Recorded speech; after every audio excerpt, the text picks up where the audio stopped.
അങ്ങനെ ഇന്നത്തെ ടാസ്ക് അവസാനിച്ചിരിക്കുകയാണ്. 3 ടീമുകളും അത്യാവശ്യം നന്നായി തന്നെയാണ് പെർഫോം ചെയ്തിട്ടുള്ളത്. പക്ഷേ അതിൽ എനിക്കിഷ്ടപ്പെട്ടത് ടണൽ ടീമിൻ്റെ പെർഫോമൻസ് തന്നെയാണ്. അതെന്താണെന്ന് വെച്ചാൽ അവരുടെ ആ ഒരു അവതരണം ബിഗ് ബോസ് ഹൗസിൽ നടക്കുന്ന ആ ഒരു കാര്യങ്ങളെല്ലാം എടുത്ത് ഒരേ സമയത്ത് തന്നെ 2 സ്ഥലത്ത് പെർഫോം ചെയ്യുന്ന ആ ഒരു പെർഫോമൻസ് അത് എനിക്ക് നന്നായിട്ട് ഇഷ്ടപ്പെട്ടു. ശ്രീരേഖ ഗബ്രി ആയിട്ടാണ് വന്നത്. ജാസ്മിൻ തന്നെയായിരുന്നു.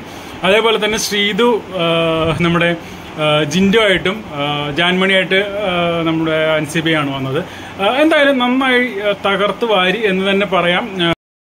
ജാൻമണിയും ജിൻഡോയും തമ്മിലുള്ള ഒരു കോംബോ അവിടെ ഒരു സൈഡിൽ അവർ തമ്മിലുള്ള സംഭാഷണങ്ങളും അവരുടെ രീതികളും അവരുടെ ചേഷ്ടകളും ഒക്കെ പകർത്തി അവർ അവിടെ ചെയ്തുകൊണ്ടിരിക്കുന്ന സമയത്ത് തന്നെ തൊട്ടപ്പുറത്ത് ഗബ്രിയും ജാസ്മിനും തമ്മിലുള്ള ആ ഒരു ഉമ്മ കൊടുക്കലും കെട്ടിപ്പിടിക്കലും അതെല്ലാം അപ്പുറത്ത്, അതായത് ഒരേ സ്റ്റേജിൽ തന്നെ 2 രീതിയിലുള്ള അവതരണം അത് വളരെ നന്നായിരുന്നു. അവരുടെ ആ ഒരു കൺസെപ്റ്റ് വളരെ നന്നായിരുന്നു. അതുകൊണ്ട് തന്നെ അവർക്ക് തന്നെയാണ് ഏറ്റവും കൂടുതൽ പോയിന്റ് കിട്ടിയത്. 177 പോയിന്റാണ് അവർക്ക് കിട്ടിയത്. അവർ തന്നെ 1ാം സ്ഥാനത്ത് എത്തുകയും ചെയ്തു കേട്ടോ.